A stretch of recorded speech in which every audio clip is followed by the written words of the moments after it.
Her first shot dropped a rooftop gunner mid-assault before anyone heard the report, and for a full 2 seconds, I thought we'd taken friendly fire from an angle nobody could explain.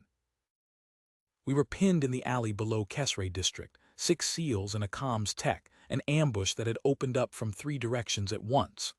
I was on my third mag, screaming coordinates I didn't have time to confirm when the gunner on the northeast roof, the one who'd been walking rounds down the alley toward Petty Officer Ray's, simply folded backward and stopped moving.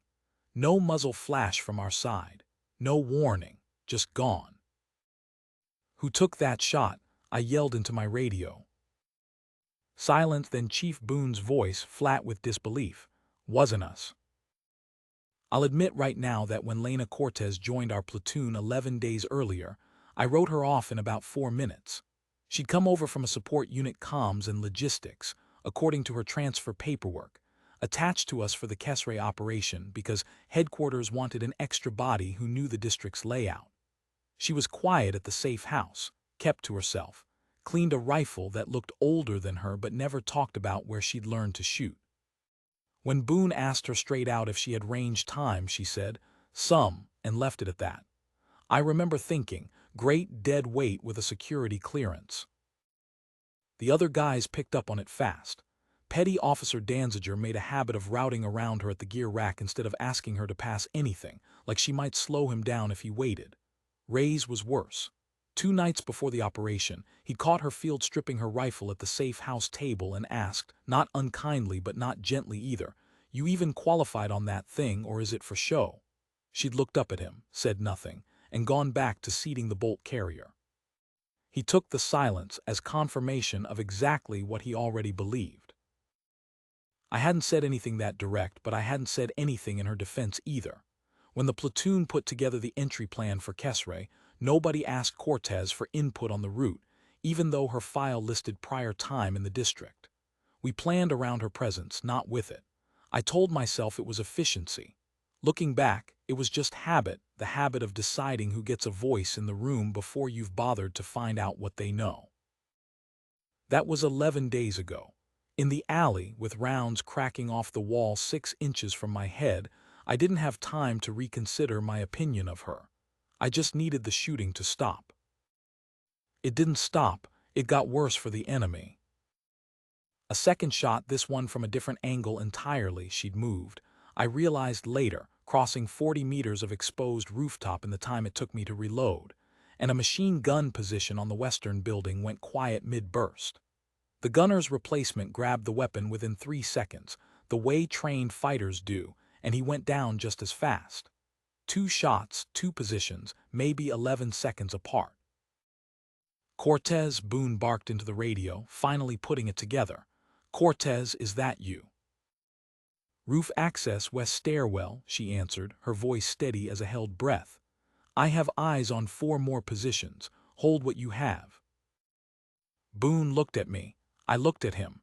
Neither of us said what we were thinking, which was, since when? What followed was 18 minutes that I have turned over in my head more times than I can count. Cortez moved along that rooftop line like she'd walked it 100 times, though none of us had ever set foot up there before that morning. She called her shots over the radio before she took them, not out of showmanship, but because she needed us to hold position and not flank into her lane of fire, pure tactical discipline.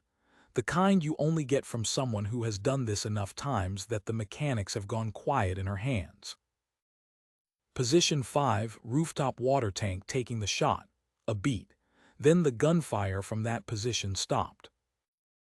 Position 6, window, 2nd floor taking the shot. Another beat. Another silence where there had been chaos. She wasn't spraying rounds. She fired once, sometimes twice, and moved on. I counted later, going back over the incident report with Boone, and it came to 10 confirmed enemy combatants eliminated in 18 minutes, each one a called shot from a different position, each one verified against the positions our surviving prisoners later described under standard debrief. 10 for 10. Not one wasted round that we could account for. Ray's, bleeding from a graze along his forearm but alive because of that first shot, kept staring up at the roof lines like he expected to see a ghost.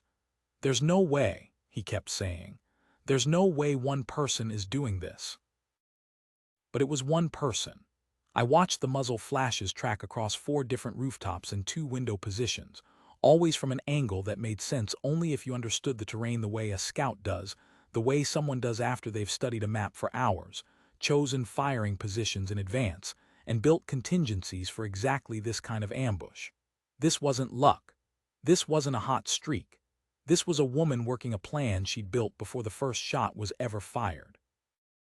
Danziger, pinned beside me with his weapon jammed against a burnt-out doorframe, kept trying to get eyes on her position and kept failing. "I can't find her," he said twice, like it mattered that he couldn't. It did matter in a way. That was exactly the point. She'd chosen positions that gave her sightlines on the enemy without giving the enemy, or us, a clean line back to her. Every rooftop she used had at least 2 covered routes off it. I only understood that afterward, walking the roofline myself, tracing the path she must have run between shots. At the time it just looked like the enemy was dying to an invisible hand, position after position, with a rhythm that never broke and never rushed. At one point a fighter on the ground floor of the eastern building tried to flank Reyes through a side door, and I heard the crack of Cortez's rifle a half-second before the man cleared the frame. She'd anticipated the flank before it happened, had already shifted aim to cover an approach none of us on the ground had thought to watch. Reyes never even saw how close it had been. I did, and it put a knot in my stomach that took hours to unwind. When the ambush finally broke, the surviving fighters pulling back through a courtyard we didn't have eyes on, which told me Cortez had deliberately left that route open rather than force a last stand that would have cost us casualties. The alley went quiet in that specific way combat zones go quiet afterward, ringing ears and dust settling, and everyone checking themselves for holes they might not have felt yet. Cortez came down the west stairwell at a walk, not a run, her weapon slung and her hand steady. She had a rifle I didn't recognize from the safe house, same one, I realized.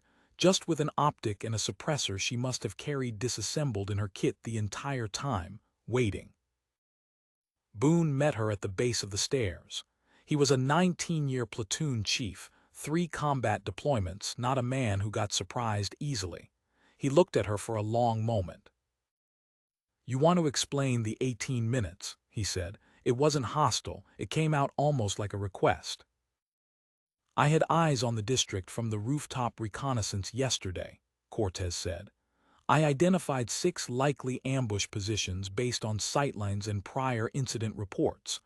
I didn't share it because it wasn't confirmed, and I didn't want to redirect the patrol route on a guess." "That's not what I asked." She met his eyes.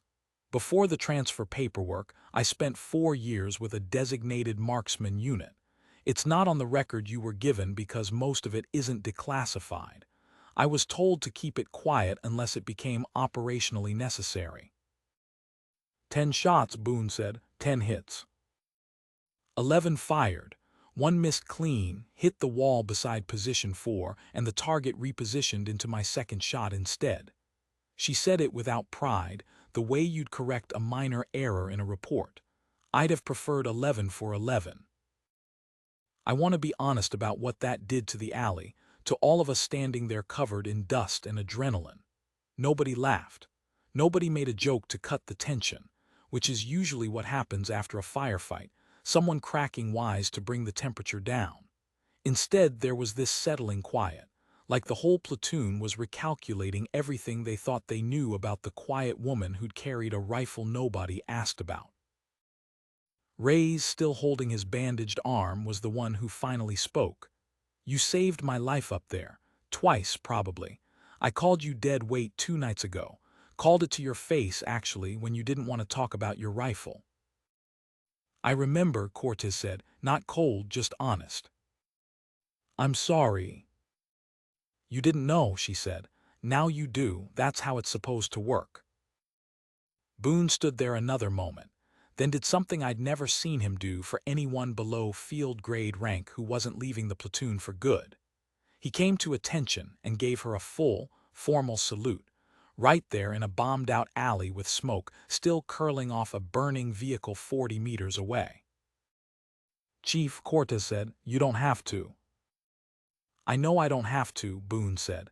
I'm choosing to. There's a difference, and you of all people should understand it. She returned the salute, precise and unhurried, and something in her face, not pride, more like relief, like she'd been carrying a weight she could finally set down past and was gone. We finished the operation 2 hours later without further contact. On the flight back, nobody talked about the ambush the way we usually replayed missions, joking and arguing over details. We just sat with it. I watched Cortez clean her rifle in the corner of the bird, same methodical process I dismissed 11 days earlier as nothing worth noticing, and I understood now that I'd been watching a professional the whole time and simply hadn't known how to see her. Danziger sat across from her the whole flight, and somewhere over the water he finally said what the rest of us were thinking without the nerve to say it. I rooted around you at the gear rack all week. Didn't want to slow you down, I told myself. Truth is I just didn't think you'd have anything I needed. Cortez looked at him for a moment, unreadable, then nodded once. You know now, she said. It wasn't forgiveness exactly. It was just fact offered plainly, the way she offered everything. 3 weeks later, headquarters finally released an amended assignment record. Cortez wasn't support staff loaned out for local knowledge. She'd been placed with us deliberately, her marksman background classified pending an interagency review, and Kesray District had been exactly the kind of operation someone expected might need her specific skill set. Someone upstairs had known all along. We hadn't. I don't call her Cortez anymore, not in my head. Most of the platoon started calling her Longshot after that day, and she never asked for the name and never objected to it either, just answered to it the way she answered to everything, steady, unbothered, already thinking about the next position. I carry that alley with me still, the 18 minutes that rewrote what I thought I understood about who deserves the benefit of the doubt. She never asked for an apology from any of us. She just kept doing the work, and let the work speak in a language none of us could argue with.